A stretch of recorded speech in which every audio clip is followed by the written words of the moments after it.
안녕하십니까, 공평호입니다. 푸틴의 정적인 나발리 얼마 전에 이제 죽었죠. 예, 감옥에서 이제 석연치 않은 그런 사연으로 목숨을 잃었는데, 아마 푸틴 정적 나발리의 유작, 그러니까 본인이 남긴 글을 모아가지고 아마 이제 출판이 되는 모양입니다. 세계 11개국가 언어로 번역이 돼서 나오는데, 해고록 제목이 아마 의미심장하네요. 애국자라는 그런 이름으로. 블라디미르 푸틴 러시아 대통령의 최대 정적이며 올해 2월 달에 감옥에서 옥사한, 시베리아 감옥에서 옥사한 러시아 반체제 운동가이자 변호사인 알렉세이 나발리. 오늘 외신이 전하는 이유는 본인이 이제 옥사할 수 있을 것이다, 이렇게 2년 전부터 본인이 알고 있었던 것 같고, 그 다음에 주변의 수감자들이나 간수들에게도 그런 내용을 이야기한 내용을 이제 모아서 오늘 외신이 전하네요. 자신의 옥사를 예감했다는 내용의 해고록 애국자가 10월 22일 날 미국 출판사 크노프 등을 통해서 출간된다, 이런 이야기가 나오는데, 미국 뉴요크 등이 애국자 일부 발췌문을 사전에 입수해서 공개한 것에 따르면 나발리는 사망 2년 전인 2022년도 3월 달에 남은 생을 감옥에서 지내고 이곳에서 죽을 것이고, 나는 결코 손주를 보지 못할 것이다, 그렇게 이제 아마 큰딸이 지금 스탠포드 대학교 아마 재학이 중일 겁니다. 얼마 전에 이제 그 사망 이후에 미망인이 미국을 방문한 자리에서 바이든 대통령을 잠시 만난 그런 내용이 소개됐지 않습니까? 그 이제 책 내용이 이런 내용이 나오네요. 거짓말쟁이, 도독, 위선자 무리가 조국을 약탈하도록 둘 수 없다. 그리고 사망 양 한 달 전인 올해 1월 17일에도 수감될 것을 알면서도 왜 러시아로 돌아왔냐는 동료 제수와 교도관의 질문에 대해서 나라를 포기하거나 배신하기를 원치 않는다, 희생할 준비가 되어 있어야 된다고 답했다. 여러분, 이제 이 체제, 특히 이제 포갑적인 체제일수록, 포갑적인 체제가 아니더라도 권력자들은 자신을 비판하는 이야기를 받아들이기가 힘들죠.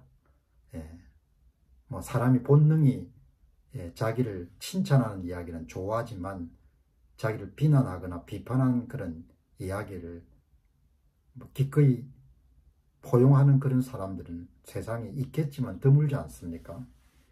특히 이제 완장이 세고 그리고 강한 경우, 권력을 강하게 갖고 있는 사람일수록 반대자의 싫은 소리를 듣기 굉장히 거북해하는 거죠. 이렇게 이제 푸틴처럼 강력한 그런 전체주의 체제가 등장하게 되면은 이 반체제 인사들은 세 가지 중에 하나를 선택해야 되지 않습니까? 하나는 나라를 떠나든지 엑시트를 하든지, 아니면 그냥 입 다물고 그냥 여러분들 지내든지, 로얄, 그 다음에 엑시트, 로얄, 그 다음에 또 한 가지가 있죠. 그냥 침묵하게 그냥 자기와 아무 관련이 없는 것처럼 그렇게 받아들일 수, 허시만의 저서가에서 이야기하는 것처럼 그냥 알면서도 속으로 사귀고 이렇게 침묵하며 사는 방법이 있고, 로얄이죠. 그 다음에 보이스를 높이는 거지 않습니까? 그러니까 엑시트, 그냥 나라를 떠나거나, 보이스, 목소리를 높이고 저항하거나, 아니면 로얄, 침묵하거나, 아니면 그냥 충성하거나, 이 세 가지, 허시만의 이름 저서 제목처럼 이 세 가지 선택을 하지 않습니까? 대다수 사람들은 로얄 길을 택하죠. 가족이 있고 또 일자리가 있기 때문에 그걸 희생하면서까지 할 수는 없지 않습니까? 과거에 이제 군부 독재 시절 때도 마찬가지인 거죠. 저항한 사람들은 소수지 않습니까? 지금도 마찬가지고 앞으로도 마찬가지일 거죠. 푸틴의 러시아나 한국이나 한국의 과거나 현재나 미래나 다 마찬가지인 거죠. 권력자의 귀에 쓴소리가 될 수 있는 이야기는 대부분 침묵하는 겁니다.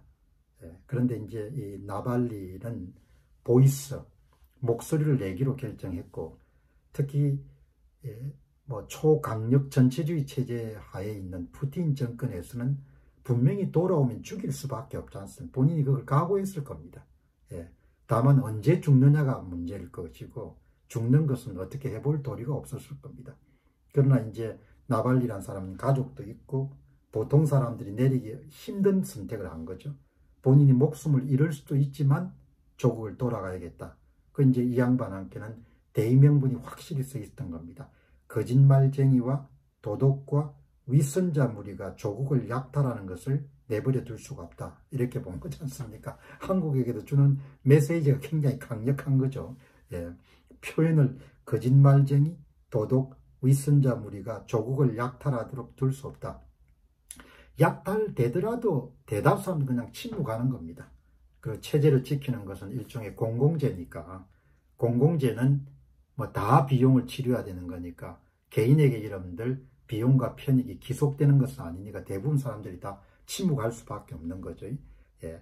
나발리는 고통스러운 투옥 속에서도 유머 감각을 잃지 않았고 푸틴 대통령의 많은 정적이 의문사를 당했듯이 자신 또한 암살될 가능성에 대해서 그들이 나를 제거한다면 내 가족은 사후 회고록 발간으로 선급금과 인세를 넉넉히 받을 것이다. 예, 또 하루에 몸무게가 1kg씩 빠지고 있는데도 아직 시스펙이 없다. 이런 농담을 받은 거니까 아마 생사관을 명확히 정했을 겁니다. 그러지 않고서는 이렇게 저항할 수가 없는 거죠. 예, 그래서 이제 뭐 푸틴에 비교할 수 없지만 한국도 이제 체제가 좀 많이 변질이 돼 가지고 뭐 지금도 많이 변질이 된 거지 않습니까? 예, 뭐 지금하고 비교할 수 없을 정도로 그렇게 변질이 돼 가지고 뭐 여기 이야기한 것처럼 거짓말쟁이와 도덕과 위선자들이 조국을 약탈한 것을 둘 수 없다. 이제 그때도 사람들은 세 가지 선택을 할 것이고 대다수 사람들은 그냥 뭐 90 몇 프로 정도 되겠죠. 그 사람들은 그냥 침묵하는 겁니다. 예, 침묵하는 것이고 로얄하는 거죠. 충성을 바치는 것이고 그 다음에 아주 뭐 0. 몇 % 정도가 끝까지 저항을 하겠죠. 보이스. 이제 그 사람들에 대해서 강압적인 정권 같으면 제거하든지 아니면 감옥을 집어넣든지 그런 식으로 처리하겠습니다. 역사적으로 하나도 바뀐 게 없는 거죠. 예, 바뀐 게 없는데 어쨌든 중요한 부분은 이 체제라는 것이 공기와 물과 같기 때문에 결국 많은 사람들의 삶에 영향을 미칠 수밖에 없는데 그 영향이란 것이 시간을 두고 이제 영향을 미치기 때문에 대다수 사람들은 바로 피부로 와닿지 않기 때문에 무관심할 수가 있고 또 하나는 뭐 소심할 수밖에 없죠. 옳은 일은 아니지만 예, 뭐 혼자서 나서가 여러분들 뭐 정을 맞을 필요가 없는 거죠. 그냥 조용하게 뭐 이런 들었다리 저런 들었다리 이렇게 살다 보면은 뭐 이 사람이 오든 저 사람이 오든 간에 결국 먹고 사는 문제가 가장 중요하니까 대부분 사람들은 침묵할 수밖에 없는 겁니다. 감사합니다.